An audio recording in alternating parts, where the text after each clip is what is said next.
Have you applied a joker when selling before? Just like when you play cards and you leave your joker to the last minute.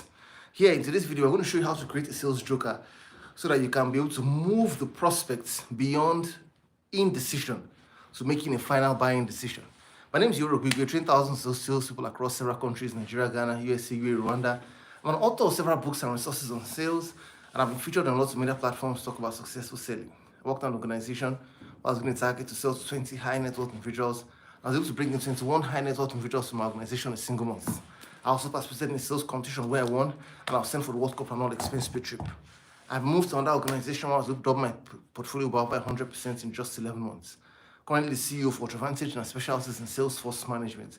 This means that we work with organizations, partnering with the sales team, with the team leads, CEOs, to help them optimize sales results and get sales results faster and in record time. So quickly, let's go right into it. Creating a sales joker. Now, sometimes you're playing cards, and while you're playing cards, you realize that when you went to the markets or to the center to pick a card, you notice that you got a joker. Now, when you get a joker amongst the several cards, most times you don't really play your joker until you're in a crisis or in a problem, or you want to use it to end the deal or to or to win the game. Now, it's important that when you sell, you have a joker, something you can always fall back on. Now, there are several times and situations where you can apply a joker. For example, in a negotiation, you can apply a joker. How do you apply a joker in a negotiation? This means you decide this is the lowest price I would not go below. And you also have a special bonus, which you're going to add in the conversation. Now, when you communicate value, we always encourage you, don't communicate all the benefits of your product or service. Remember, selling is not talking. Selling is asking questions. So when you meet your prospects, the focus is not to talk and explain. Explanation destroys sales. Asking questions creates opportunities for sales. So if you put explanation before asking questions, the sale will be destroyed. So what you want to do is spend more time asking questions. And when you've asked questions, you've identified needs, you've created round holes. Now it's time to put in round pegs in those holes. Those pegs are like the value creation or the features or benefits of your product or services. When you're listing the benefits of your product or services, don't list them in any order. List them in a methodological order, so that way the person can get in the flow with you of the benefits of what you offer. Now, while you're listing them, make sure that you leave your strongest points. You see, you may have a lot of strong points, but categorize your points from strong to stronger to strongest. You can mention your strong points at the beginning, stronger points at the middle, but leave your strongest points like a joker. So that at some point in the negotiation, when you mention your base price, you then support it with the fact that, hey, I'm also doing this for you. I remember many years ago, I was trying to sell to a relative. Then I was working in a financial institution, and we were to sell to high net worth individuals.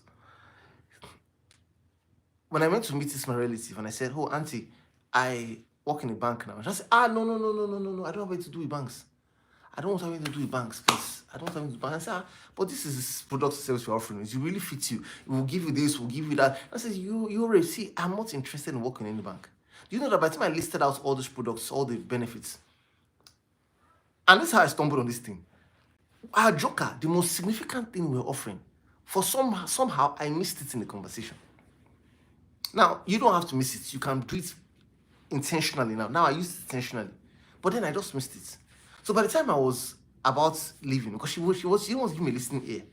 So but by the time I was about leaving, while I was packing my things, and while I got up from my seat in her office, I was packing up my things. I will put them in my bag or folder. Then I now mentioned the joker. I said, you know that we have access whenever you travel, because I know you travel a lot.